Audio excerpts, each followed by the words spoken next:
saking pentingnya ini, kebahagiaan ini, dan saking berbahayanya judi ini, maka seakan-akan kita ditempatkan oleh Allah sebagai objek yang diajak bicara. Maksud saya begini, Pak. Kalau baca ayat ini, rasakan Allah itu sedang bicara dengan kita dan kita ditempatkan di hadapannya. Anda sekarang kasau, Pak Panglima, ya kan? Ada di hadapan Anda menyampaikan satu pesan.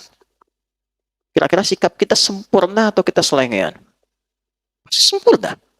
Fokus dengar kan? Ayat ini berkata, ketika ayat ini dibacakan, rasakan diri kita ada di hadapan Allah dan Allah sedang berbicara kepada kita. Karena itu para ulama tuh suka menyampaikan pesan begini. Saya ingat sekali guru saya mengatakan, nah kalau baca Al-Quran itu, rasakan nih surat dari Allah turun untuk kamu. Lewat Nabi Agung Nabi Muhammad SAW. Jadi enak Pak, saat baca Ad-Duha kita lagi sedih, rasanya ayatnya turun buat kita. Wad-Duha, demi kesuksesan dan kenyamanan yang kau rasakan seperti menerima cahaya duha. Wal-laili idza saja, atau sekarang engkau sedang punya masalah besar, merasa gelap seperti gelapnya malam. Ma wadda'aka rabbuka wa ma qala. Yakinkan pada hatimu yang paling dalam, aku tidak akan pernah meninggalkanmu dalam suasana engkau suka atau duka. Kalau ngaji kayak gitu, setiap ayat itu ada maknanya, Pak, Bu. Nah, tentang judi ini, kita diposisikan oleh Al-Quran seakan-akan kita ini di hadapan Allah sedang diberikan sebuah pesan yang dalam. La'allakum tuflihun. Aku pengen engkau tuh bahagia. Adi, aku pengen engkau tuh sukses. Nah, jalan yang menghambat engkau bahagia dan sukses, apapun pekerjaanmu, salah satu perbuatannya ini, judi. Tapi yang jadi masalah, yang saya highlight, bukan kata tuflihunnya. Kata ini la'allakumnya. Di gramatikal bahasa Arab, la'allakum itu masuk kepada bentuk namanya taraji. Sesuatu yang ingin diharapkan, tapi tidak mudah mencapainya kecuali dengan kesungguhan. Apa artinya? Bapak Ibu masih ingat saat puasa kemarin? Kan di ujung ayatnya pakai la'allakum. Al-Baqarah 183. Ya ayyuhalladzina amanu kutiba alaikumus kama kutiba alal ladzina min qablikum la'allakum tattaqun. Kenapa pakai la'allakum? Karena tidak semua orang yang puasa itu bisa takwa kecuali serius menjalani puasanya. Oke? Okay? Nah, tidak semua orang yang pengen kebahagiaan dan kesuksesan bisa dapat itu kecuali serius untuk menjalaninya. Anda kalau pengen serius karir di sini Koopsud, serius tunaikan tugas Anda. Tunaikan dengan profesional, secara proporsional, cintai pekerjaan, Anda lebih dekat kepada kesuksesan. Tapi pertanyaannya, kenapa ayat ini disandingkannya dengan maisir, judi? Karena ternyata, kalau orang sudah ditawarkan dengan sifat-sifat itu, tidak mudah kita bisa menghindari dan meninggalkannya. Ini poinnya. Ini penghambat kebahagiaan, tapi tidak mudah untuk bisa menghindarinya jika sudah ada tawarannya. Nih Pak, gampangannya gini ya Pak ya. Ini ada 20.000, Bapak Ibu sekalian. Simpan sini, ada peluang Anda dapat 20 juta dengan 20.000. Ada peluang dapat 20 juta. Kira-kira nih, kalau ada orang mengatakan demikian saat ini, Pak, Bapak simpan aja nih 20.000 Pak. Ada peluang, walaupun peluangnya 2/10. Dari 10 itu ada 2% Pak, ada di situ. Tapi mungkin Bapak yang dapat. Cuma 20.000 kok nggak ada apa-apanya. Bapak taruh 20.000, dapat 20 juta. Kalau Anda tiba-tiba punya 20.000 di kantong itu, ditawarkan 20 juta dengan tawaran tadi, pilihannya, saya tanyakan, Anda simpan 20.000 itu untuk bertaruh? Atau Anda tinggalkan itu? Tidak dijawab, artinya nggak mudah kan? La'allakum tuh. Karena nggak mudah, Pak. Nah, judi itu sifatnya begitu. Dan itu dimanfaatkan betul dalam konteks sekarang. Karena sifat manusia apa? Kecenderungan manusia ketika dominan nafsunya, dia melihat mana yang paling banyak kuantitasnya. Dia nggak lihat kualitas. Jadi di nafsu manusia itu ada kecenderungan yang mendapatkan banyak. Contoh gampang nih. Ini ada prasmanan misalnya ini. Bapak pengen makan banyak atau sedikit? Umumnya banyak. Kan? Kalau gajian pengen banyak atau sedikit? Pasti banyak. Kalau bonus pengen banyak atau sedikit? Banyak. Lalu di hadapan Anda ada yang mengatakan, taruh 10.000, Anda berpeluang dapat 100 juta. Aktiflah sinyal pengen banyak itu. Itulah yang dimaksud lalakum. Nggak mudah tuh mengatasi ujian demikian. Dulu masih manual. Masih offline. Semua datang, kamu punya apa? Ini, punya apa ini? Saking terkuasainya ketika aktif nafsu ini, akuanya tertekan, maka semua yang dominan itu penguasaan nafsu. Dan sifat nafsu tidak ada yang baik. Dulu saking dominannya, Bu, yang dipertaruhkan sampai istrinya, yang dipertaruhkan sampai anaknya, yang dipertaruhkan bahkan sampai kedua orang tuanya. Sekarang yang dipertaruhkan tabungan anaknya, yang dipertaruhkan tabungan istrinya, nggak tanggung-tanggung, yang dipertaruhkan tabungan rekan-rekan seperjuangannya. Kebayang? Kenapa? Karena aktif bagian sinyal tadi. Itulah yang disebut maisir. Kelihatannya gampang dapat, tapi ada tipuan dan kotoran di dalamnya. Maksud Quran itu apa? Ini extraordinary crime. Jangan coba-coba masuk ke wilayah ini, ya, karena konsekuensi dari ini semua, ini mencakup semua ya. Mau pemainnya, player, mau bandarnya, ya, mau semua yang terlibat di dalamnya. Pokoknya kalau sudah masuk ke wilayah ini, satu, unsur kebahagiaan itu akan mulai berkurang sampai ke titik hilang. Bahagia itu sama dengan tenang. Tenang lawannya apa? Gelisah. Jadi orang yang judi, hal pertama yang dia dapatkan dalam hatinya, kegelisahan. Kalau nggak percaya, silahkan cek orang-orang yang masuk ke lingkup judi, kemudian edik di dalamnya, dan dia mulai kena yang pertama gelisah, lalu masuk mempertaruhkan yang ada, perhatikan karirnya bagaimana.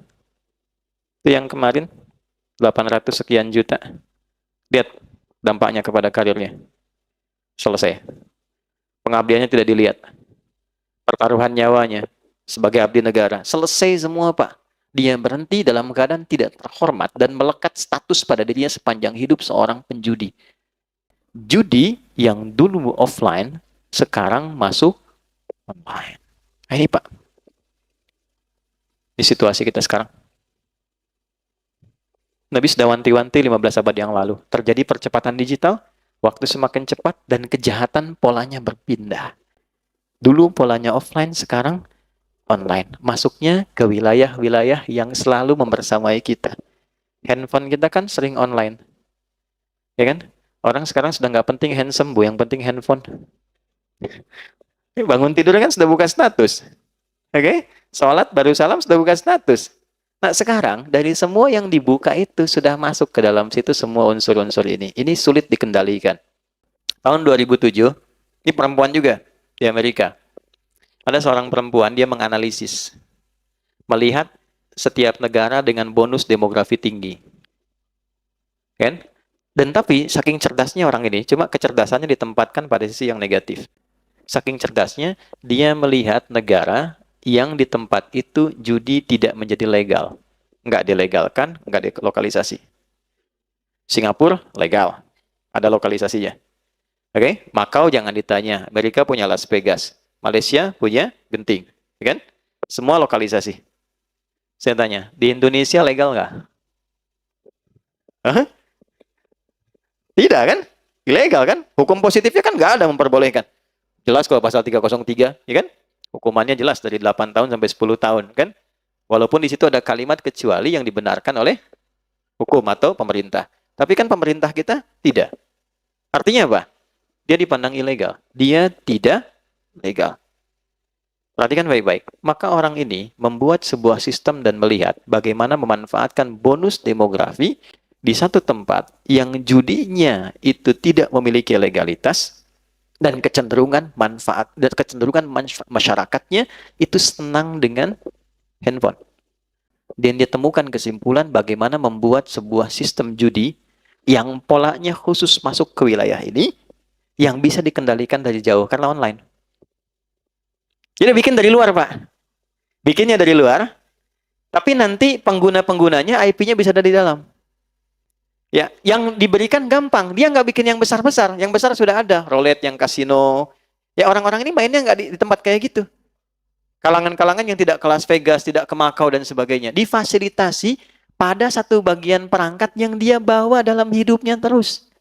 Masuk di kantong ya. Sholat bawa handphone, mau tidur sampingnya handphone, kamar mandi cek status simpen sebentar gitu. Nggak jauh dari itu. Maka dia masuk dengan sistem kecil, bukan sistem yang besar. Dan ini operator-operator yang mengambil dari sistem itu, dan seperti multi-level marketing, kalau ngambil Anda bayar. Anda ngambil sistem saya, Anda bayar ke saya, store sekian dalam sebulan. Itu mereka pun sama semua mengatakan bahwa yang jadi incaran tuh tempat-tempat seperti kita ini Indonesia. Makanya sekarang kalau Bapak lihat pergerakan dari para penjudi, mereka semua sepakat mengatakan itu pasar terbesar di dunia sekarang untuk bisa mereka rasakan kenikmatannya dalam judi online di Indonesia. Pak, yang disasar cuman 10.000, 5.000, kelihatannya nggak banyak. Bikinkan slotnya, tuh, 2, 3, 4 slot. Maka kita apapun namanya, dia bikin dulu polanya semacam judi slot, ya Pak? Dikasih slot, tapi ditempatkan dalam bentuk pola seperti game. Anda beli, diatur gamenya, dikasih ID-nya, dikasih sekian durasinya, berapa Anda deposit di situ. Taruh dah 10.000, taruh 500.000, taruh 5.000, ya. Tapi yang ditampilkan apa? Dengan Anda menyimpan 5.000, peluang Anda mendapatkan 10 juta misalnya. Withdraw, WD.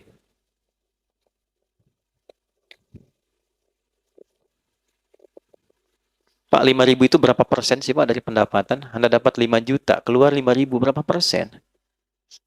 Cuma 1% kan? Dianggapnya biasa kan Pak ya?